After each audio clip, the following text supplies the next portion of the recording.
In today's video, I'm going to teach you how to add animations in FlutterFlow. To get started, open FlutterFlow and load the project where you want to add your animation.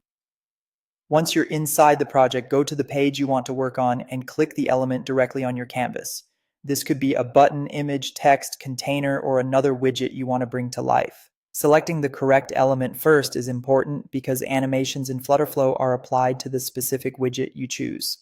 After that, move over to the right-hand Properties panel and click on the Animations tab. This is where FlutterFlow gives you control over how that selected widget behaves visually. You'll see options that let you decide when the animation should happen. Choose either on-page load if you want the effect to play automatically as soon as the page opens, or on-action trigger if you want it to happen only after an interaction, like a tap or another event. Next, click Add Animation and choose the effect you want to use. Depending on the look you're going for, you can pick something subtle or something more noticeable. Once the effect has been added, customize it by setting the duration and delay, then define the starting and ending values.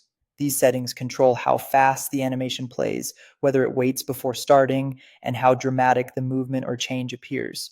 You can also combine multiple effects together for a richer result, and if needed, toggle looping so the animation repeats continuously. If you want to use animated assets instead of just widget effects, go to the Base Elements panel and drag either a Lottie animation or a Rive animation widget onto your page.